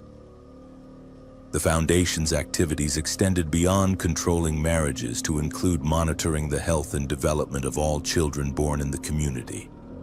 The organization maintained detailed records of every child's physical and mental characteristics, identifying those who showed signs of undesirable traits that needed to be addressed before they reached reproductive age. Children who were deemed genetically inferior were often removed from their families through fabricated reports to social services, then placed in institutions where they could not reproduce. James's research revealed that his own family had been participants in this breeding program for generations, with Patterson marriages carefully arranged to enhance desired genetic traits, while avoiding combinations that might produce unwanted characteristics. His grandparents, his parents, and even his own birth had been planned and approved by Foundation leaders who had analyzed the genetic heritage of both family lines to ensure that the union would produce offspring with the desired physical and mental attributes. The realization that his entire family history had been manipulated by a secret breeding program was devastating enough. But James's investigation revealed an even more disturbing truth about the Foundation's ultimate goals. The organization was not simply trying to improve the genetic makeup of Blackwater's population, but was part of a larger network that was conducting genetic experiments designed to create superior human beings for use by powerful individuals and organizations outside the community. The Foundation's carefully maintained bloodlines were actually breeding stock for a human trafficking operation that provided genetically superior individuals to wealthy clients who wanted children with specific physical and mental characteristics. Young people who had been bred according to the Foundation's specifications were systematically removed from Blackwater through fake opportunities, arranged marriages to outsiders, or outright kidnapping, then delivered to buyers who had paid enormous sums for access to genetically engineered human beings. James discovered records showing that dozens of Blackwater residents had been sold over the decades, their disappearances explained as voluntary relocations or educational opportunities that had taken them to other parts of the country. In reality, these individuals had been delivered to buyers who wanted servants, surrogate mothers, organ donors, or subjects for medical experimentation, with their genetic heritage carefully documented to ensure that purchasers received exactly what they had ordered. The Foundation's breeding program had created multiple generations of individuals who had been specifically designed to meet the demands of various markets for genetically superior human beings. Some family lines had been bred for physical strength and endurance, others for intelligence and creativity, and still others for specific physical characteristics that were valued by particular buyers. The entire community of Blackwater had essentially become a human breeding farm operated under the cover of historical preservation and genealogical research. When James attempted to expose the Foundation's activities, he discovered that town clerk Diana Foster was actually Margaret Caldwell's daughter and a key participant in the breeding program's administrative operations. Foster had been responsible for maintaining the official records that concealed the Foundation's criminal activities, creating false documentation that supported the cover stories used to explain disappearances and forced relocations. James's investigation was interrupted when he was approached by Foundation security personnel who had been monitoring his research activities. The Foundation had discovered that he was asking too many questions and accessing records that revealed the true nature of their operations. James was informed that he would need to become a permanent resident of Blackwater, where his continued research activities could be properly supervised and his genetic heritage could contribute to the community's breeding program. The confrontation with Foundation personnel convinced James that he was in immediate danger and needed to escape from Blackwater before he became another victim of their human trafficking operation. He managed to copy the most damaging records and flee the town under cover of darkness, eventually reaching federal law enforcement agencies that were already investigating reports of missing persons and human trafficking activities in rural North Carolina. The FBI investigation that followed revealed that the Blackwater Heritage Foundation had been operating one of the most sophisticated human breeding and trafficking networks ever discovered in the United States. Margaret Caldwell, Diana Foster, and 19 other Foundation members were arrested on charges including human trafficking, kidnapping, conspiracy, and murder. The investigation revealed that the organization had been responsible for the disappearance of more than 130 people over 50 years, using their genealogical research activities as cover for systematic breeding and sale of human beings. James Patterson never returned to Blackwater after testifying at the trials that eventually convicted the Foundation leadership. His genealogical research had revealed that his family's entire history had been fabricated and manipulated by criminals who had used genetic engineering to create human beings for sale to the highest bidders. The discovery that even his own existence had been planned and controlled by traffickers left him questioning everything he had believed about his identity and heritage. The town of Blackwater continues to exist, but most of the original families have dispersed to other areas where their genetic heritage is not a matter of public record. The Heritage Foundation building now stands empty, its archives seized as evidence in ongoing investigations into the network of human trafficking operations that had used small American towns as breeding facilities for more than half a century.